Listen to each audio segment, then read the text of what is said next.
Hello friend, मेरा नाम है अखिलेश और आपका स्वागत है हमारे यूट्यूब चैनल एग्जाम गुरु अखिलेश में। तो यहाँ पर सबसे पहले बात करें स्वदेशी आंदोलन। देखिए, स्वदेशी आंदोलन की शुरुआत 7 अगस्त 1905 को हुई थी। तो आपको डेट जरूर याद रखनी है प्रत्येक आंदोलन की। देखिए, 7 अगस्त 1905 को कलकत्ता के टाउन हॉल में स्वदेशी आंदोलन की घोषणा की गई थी। देखिए, इस आंदोलन में विदेशी वस्तुओं का बहिष्कार करने को कहा गया था। तो स्वदेशी आंदोलन में क्या कहा गया था? विदेशी वस्तुओं का बहिष्कार। कब शुरू किया गया था? 7 अगस्त 1905 में।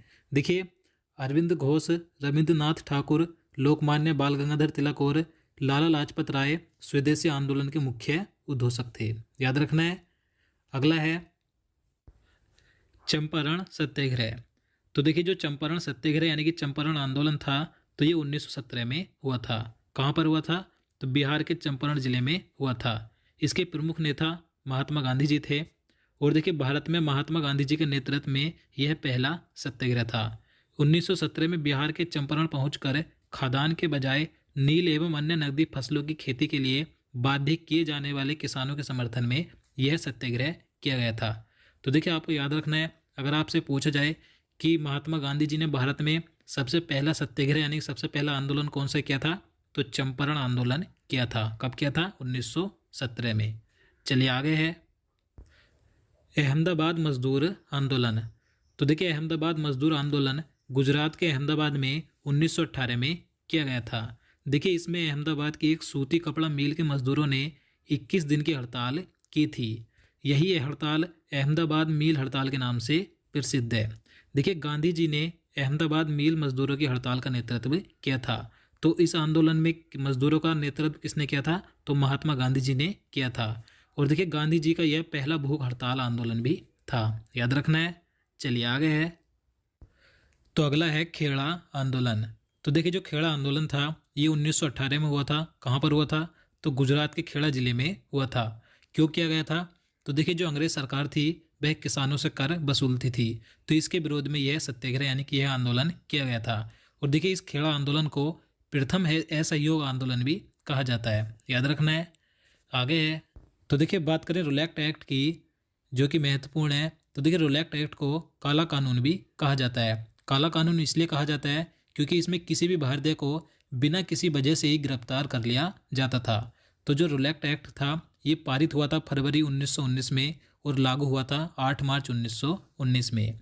देखिए, यह 1919 में भारत की ब्रिटिश सरकार द्वारा भारत में उभर रहे राष्ट्रीय आंदोलन को कुचलने के उद्देश्य से निर्मित कानून बनाया गया था। देखिए, यह कानून सर सिडनी रोलेट की अध्यक्षता वाली सेडियन समिति की सिफारिशों के आधार पर बनाया गया था।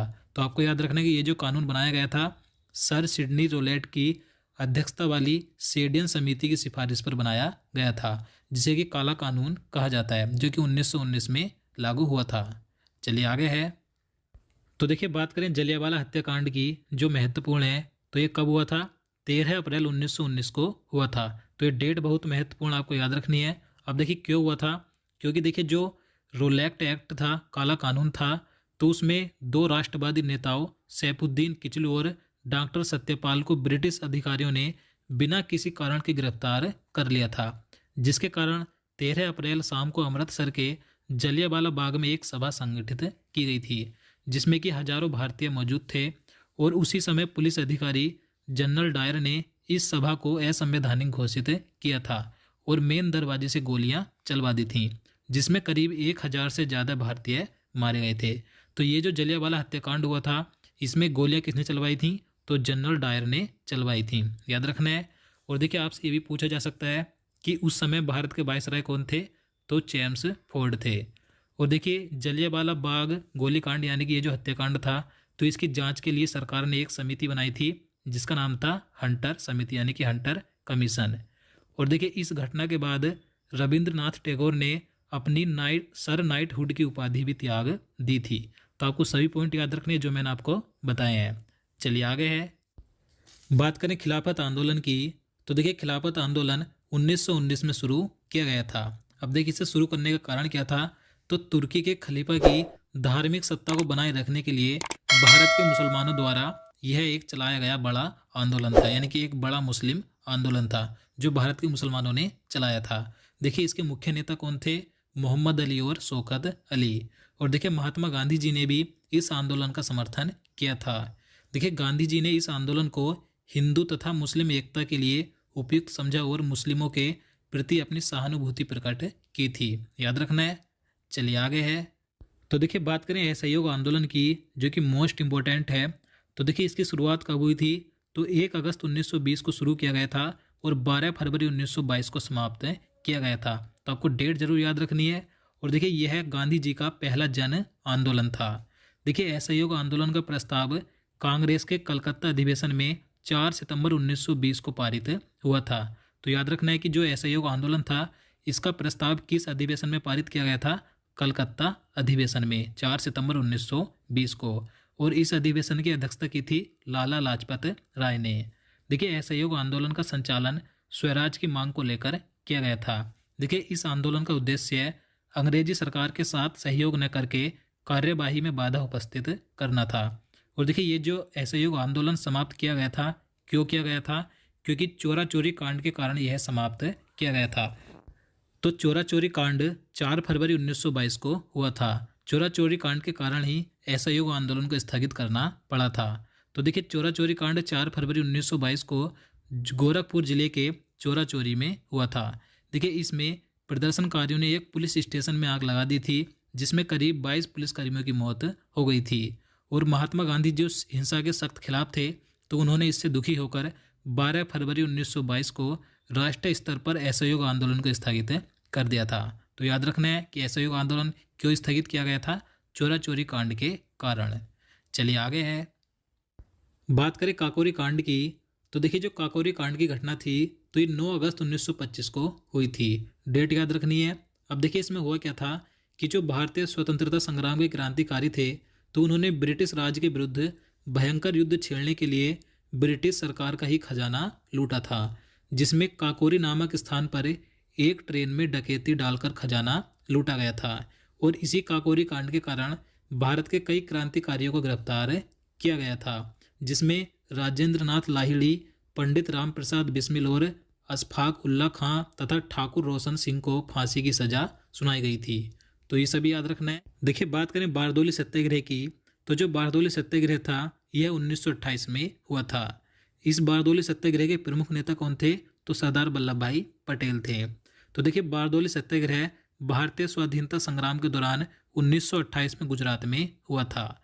यह एक प्रमुख किसान आंदोलन था, जिसका नेतृत्व सरदार वल्लभ भाई पटेल ने किया था। अब देखिए ये बारदोली सत्याग्रह क्यों किया गया था? क्योंकि उस समय प्रांतीय सरकार ने किसानों के लगान में 22% की वृद्धि कर दी थी, इसलिए बारदोली सत्याग्रह किया गया था और इसका नेतृत्व किया था सरदार वल्लभ भाई पटेल ने।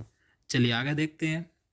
बात करें नमक सत्याग्रह की, तो देखिए नमक सत्याग्रह 1930 में हुआ था और देखिए इसी आंदोलन को डांडी मार्च भी कहा जाता है। देखिए ये जो नमक सत्याग्रह था, यह नमक कानून के खिलाफ 12 मार्च 1930 को शुरू किया गया था, अहमदाबाद के पास स्थित साबरमती आश्रम से। और इसमें गांधी जी समेत 78 सदस्यों ने डांडी गांव तक 24 दिनों तक पैदल यात्रा करके 6 अप्रैल 1930 को नमक हाथ में लेकर नमक विरोधी कानून को भंग किया था। तो याद रखना है कि शुरू कब हुआ था? 12 मार्च 1930 को और समाप्त हुआ था 6 अप्रैल 1930 को। और देखिए इसी आंदोलन से सविनय अवज्ञा आंदोलन की शुरुआत हुई थी। तो नमक सत्याग्रह के बाद कौन सा आंदोलन हुआ था? सविनय अवज्ञा आंदोलन। तो उसे भी देख लेते हैं। सविनय अवज्ञा आंदोलन। तो देखिए नमक सत्याग्रह के बाद जो सविनय अवज्ञा आंदोलन शुरू किया गया था 6 अप्रैल 1930 को शुरू हुआ था। देखिए 1930 में महात्मा गांधी जी के नेतृत्व में सविनय अवज्ञा आंदोलन की शुरुआत की गई, जिसका प्रारंभ गांधी जी के प्रसिद्ध डांडी मार्च से हुआ था। और देखिए 1931 में महात्मा गांधी और तत्कालीन वायसराय लॉर्ड इरविन के बीच एक राजनीतिक समझौते के तहत सविनय अवज्ञा आंदोलन समाप्त कर दिया गया था।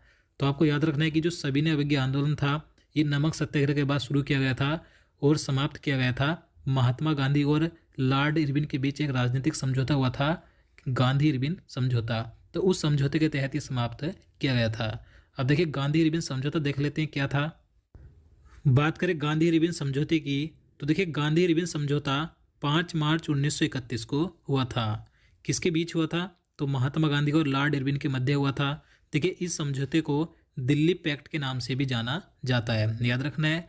और देखिए इसमें गांधी जी की निम्न मांगों को स्वीकार कर लिया गया था। अब देखिए गांधी जी की मांग क्या थी समझौते में, कि हिंसा के आरोपियों को छोड़कर बाकी सभी राजनीतिक बंदियों को रिहा कर दिया जाएगा और भारतीयों को समुद्र के किनारे नमक बनाने का अधिकार दिया जाएगा। तीसरा था, भारतीय अब शराब तथा विदेशी कपड़ों की दुकानों के सामने धरना देने के लिए स्वतंत्र थे। और चौथा था, आंदोलन के दौरान त्यागपत्र देने वालों को बहाल किया जाएगा। तो ये सभी शर्तें थी महात्मा गांधी जी की, जिन्हें गांधी रिबन समझौते में मान लिया गया था, याद रखना है। चलिए आगे देखते हैं। तो देखिए बात करें पूना समझौते की, जो कि महत्वपूर्ण है, कई बार पूछा जाता है। तो जो पूना समझौता हुआ था यह 24 सितंबर 1932 को हुआ था। तो जो पूना पैक्ट यानी कि पूना समझौता था, यह भीमराव अंबेडकर और महात्मा गांधी जी के मध्य पुणे की यरबदा सेंट्रल जेल में 24 सितंबर 1932 को हुआ था। तो ये किसके मध्य हुआ था, ये कई बार पूछा जाता है। तो महात्मा गांधी जी और भीमराव अंबेडकर के मध्य हुआ था। कहाँ पर हुआ था? पुणे की यरबदा सेंट्रल जेल में 24 सितंबर 1932 को। और देखिए इस समझौते में दलित वर्ग के लिए पृथक निर्वाचक मंडल को त्याग दिया गया, लेकिन दलित वर्ग के लिए आरक्षित सीटों की संख्या प्रांतीय विधानमंडलों में 71 से बढ़ाकर 147 कर दी गई थी, याद रखना है। चलिए आगे है। तो देखिए बात करें भारत छोड़ो आंदोलन की। तो देखिए भारत छोड़ो आंदोलन की शुरुआत 8 अगस्त 1942 को हुई थी। भारत छोड़ो आंदोलन द्वितीय विश्व युद्ध के समय 8 अगस्त 1942 को आरंभ किया गया था। इसका लक्ष्य भारत से ब्रिटिश साम्राज्य को समाप्त करना था। और देखिए यह आंदोलन महात्मा गांधी जी द्वारा अखिल भारतीय कांग्रेस समिति के मुंबई अधिवेशन में शुरू किया गया था। तो इस आंदोलन की शुरुआत कहाँ से हुई थी? मुंबई अधिवेशन से। कब हुआ था? 8 अगस्त 1942 को शुरू हुआ था। और देखिए इसी दौरान महात्मा गांधी जी ने करो या मरो का नारा भी दिया था। तो ये भी कई बार पूछा जाता है, तो आपको याद रखना है। तो दोस्तों आज के लिए इतना ही। उम्मीद करता हूँ आपको वीडियो पसंद आया होगा। आपको वीडियो अच्छा लगा हो, आपके लिए हेल्पफुल हो, तो प्लीज़ वीडियो को लाइक और शेयर करना, साथ ही चैनल को भी सब्सक्राइब कर लेना। तो चलिए मिलते हैं नेक्स्ट वीडियो में। जय हिंद, जय भारत।